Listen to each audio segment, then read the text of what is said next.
So, you want to start a pet resort. Picture the dream. A converted warehouse or a strip mall unit with big windows, the sound of clippers, and the occasional happy bark. A lobby that smells like lavender shampoo instead of wet dog, and a waiting list of pet owners who trust you with the thing they love most. It feels recession-proof in a way few businesses do. People stop eating out before they stop bathing their dog, and they almost never stop boarding it when they travel, because the alternative is asking a neighbor to feed a golden retriever for 9 days and hoping nothing goes wrong. Here's the catch. The average pet grooming and boarding facility runs on a net margin of somewhere between 8 and 18%, and the single number that decides which end of that range you land on isn't how many dogs you groom. It's how many kennels are full on a random Tuesday in February, not the week before Christmas. Picture Marcus. He's groomed dogs out of a mobile van for 6 years. He's good at it. Loyal clients, a full book. He's just signed a lease on a 5,000 square foot space, 20 boarding runs, an outdoor play yard, 4 grooming stations, and a daycare room with a rubber-matted floor. He's picturing the version of this business everyone pictures: dogs playing in a sunny yard, a lobby full of wagging tails, a calendar booked solid through the holidays. What he's about to learn is that the holidays were never the problem. The problem is every ordinary week in between. Start with what it costs to open the doors. A small facility, grooming only, 4 to 6 stations, can open for $60,000 to $120,000. The moment boarding and daycare enter the picture, that number changes shape entirely. Because now you're not building a salon, you're building a kennel that has to survive being hosed down every day for the next 20 years. Concrete or sealed epoxy flooring with proper drainage runs $15 to $30 a square foot installed. Kennel runs with chain link or glass front partitioning cost $800 to $2,000 each, and a serious facility needs 15 to 30 of them. Ventilation is not optional the way it might be in a salon, it's structural. A facility housing dozens of dogs needs commercial-grade HVAC capable of full air turnover multiple times an hour just to keep ammonia and dander from becoming a health hazard, and that alone can run $40,000 to $80,000 depending on square footage. Add fencing for an outdoor run, industrial washer and dryers for bedding, grooming tubs with raised platforms and hydraulic lifts, dryers, tables, and Marcus is looking at $400,000 to $700,000 before a single dog checks in, more than double what the same square footage would cost as a hair salon. Licensing follows the same pattern, heavier than most people expect. Groomers generally don't need a state license the way cosmetologists do. Only a handful of states require it, but the facility itself does.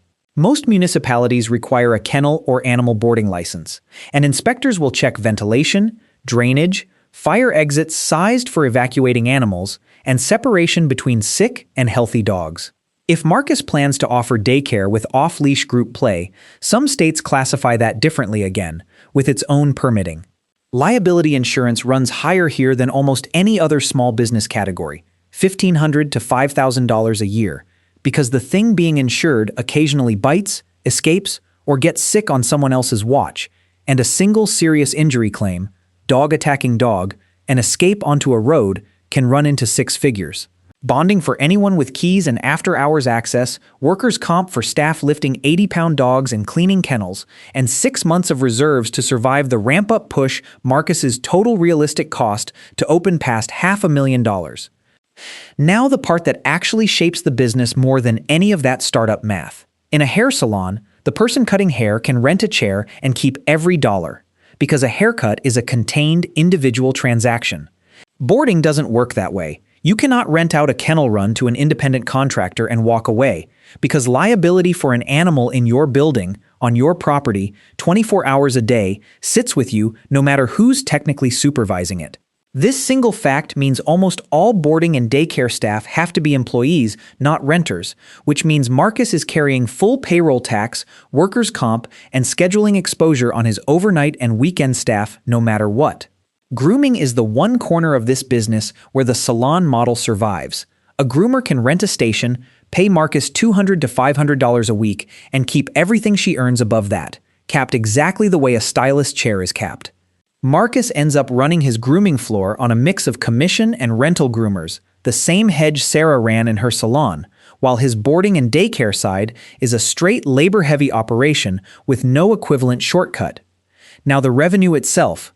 A full-service groom, bath, cut, nails, ears, runs $65 to $120 depending on breed and coat condition, and add-ons, teeth brushing, de-shedding treatments, medicated baths, push that ticket up another $15 to $40 with almost no added labor cost. This is where the real margin lives on the grooming side, the same way color services quietly subsidize haircuts in a salon. Boarding runs $40 to $85 a night, depending on run size and market, and daycare runs $25 to $45 a day.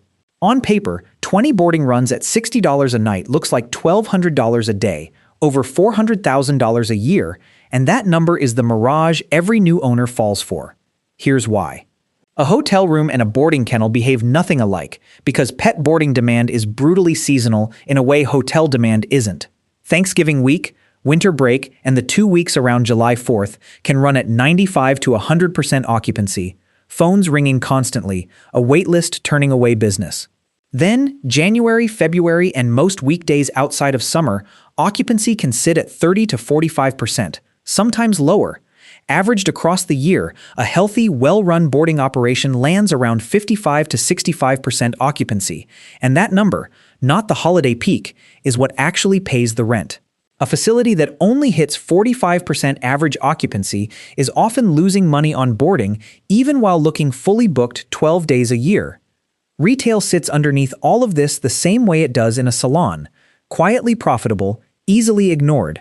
Premium dog food, treats, and toys carry margins of 35 to 50%, and a facility that sells food refills to boarding and daycare clients as a convenience, rather than requiring owners to bring their own, can add meaningful revenue with almost no additional labor. Facilities that build retail into the checkout flow consistently outperform ones that treat the shelf as decoration.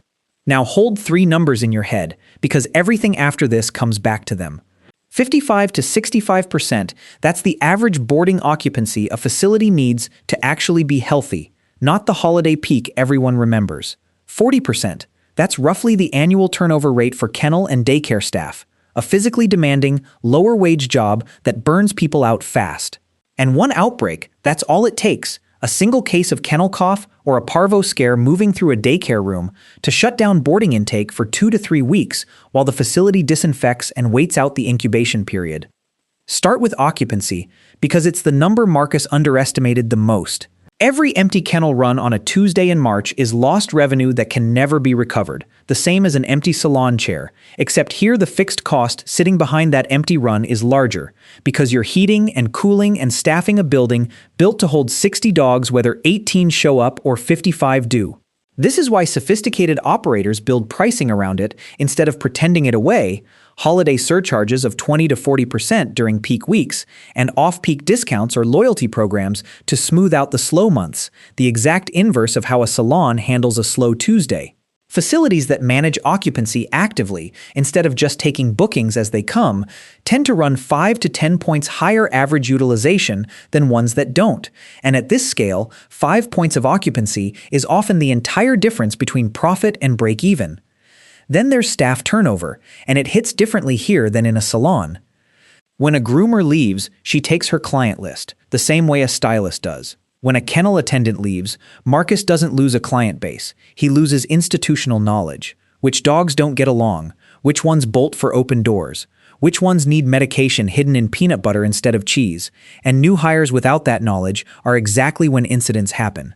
Replacing and properly training kennel staff takes 6 to 10 weeks, and understaffing during that gap is one of the most common causes of the exact escape and injury incidents that liability insurance exists for in the first place. And then the outbreak, the risk that doesn't exist in a salon at all.